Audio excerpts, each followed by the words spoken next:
अस्सलाम वालेकुम दोस्तों, अनोखी दुनिया फिर से हाजिर है एक अनोखी वीडियो के साथ। दोस्तों, जैसा कि आप जानते हैं, फिरौन मिस्र का बादशाह था जो सिर्फ और सिर्फ अपने आप को रब मनवाने पर बदजिद था, और जो उसकी नाफरमानी करता वो उसको बेदर्दी से कत्ल कर देता। फिरौन की एक इकलौती बेटी भी थी जिसका नाम तारीख में स्कॉटिया लिखा है।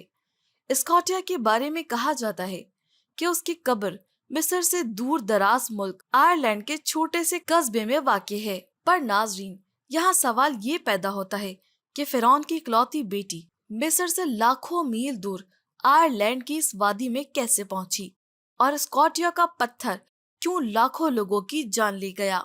दोस्तों, ये कब्र आयरलैंड से दूर ट्रली नामी एक कस्बे में मौजूद है। ट्रली की ये वादी अपने अंदर सदियों पुरानी कुछ कहानियां समेटे हुए है। ये कहानियां फिरौन की बेटी स्कॉटिया से जुड़ी हैं, जो अपने वक्त की एक बहुत ही ताकतवर हुक्मरान थी। उस वादी में ना सिर्फ उसकी कब्र मौजूद है, बल्कि उस वादी में एक बहुत बड़ी जंग भी लड़ी गई थी।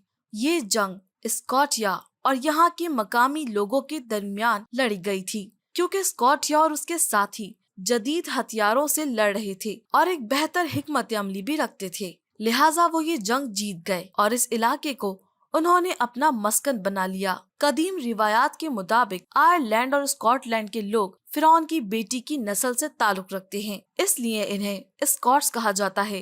कदीम रिवायत के मुताबिक ये शहजादी अपने महल में मौजूद एक बदसूरत गुलाम पर आशिक हो गई थी।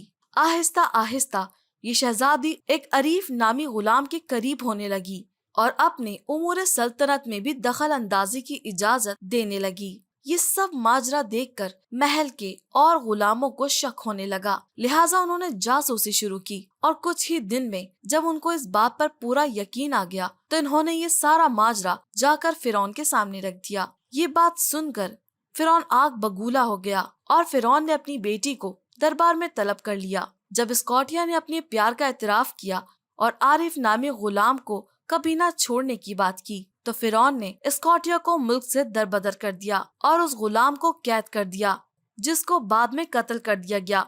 मिस्र से निकलने के बाद स्कॉटिया ने स्पेन में कयाम किया, लेकिन कुछ नामालूम वजूहात की बिना पर उस शहजादी को ये इलाका भी रास न आया।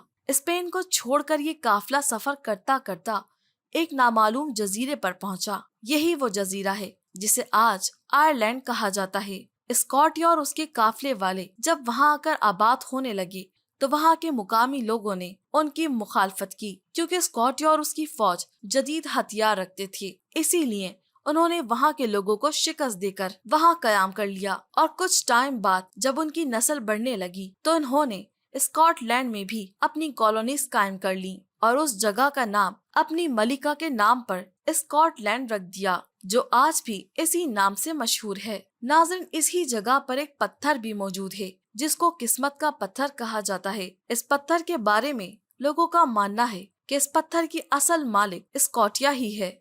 ये पत्थर इतना कीमती माना जाता है कि इस पत्थर की वजह से कई जंगें भी लड़ी जा चुकी हैं, जबकि मलिका स्कॉटिया की मौत भी आयरलैंड में एक जंग के दौरान ही हुई थी। कुछ मौरखीन इन बातों को महज मकामी रिवायात मानते हैं, जिनका हकीकत से कोई ताल्लुक नहीं, लेकिन ज्यादातर मौरखीन इसे हकीकत पर मबनी करार देते हैं। तो दोस्तों, ये थी हमारी आज की अनोखी वीडियो। अगर आपको हमारी ये वीडियो पसंद आई है तो इसे लाइक और शेयर जरूर करें, और हमारे चैनल को सब्सक्राइब करना हरगिज़ मत भूलें। हम जल्द हाजिर होंगे एक और बेहतरीन अनोखी वीडियो के साथ। शुक्रिया।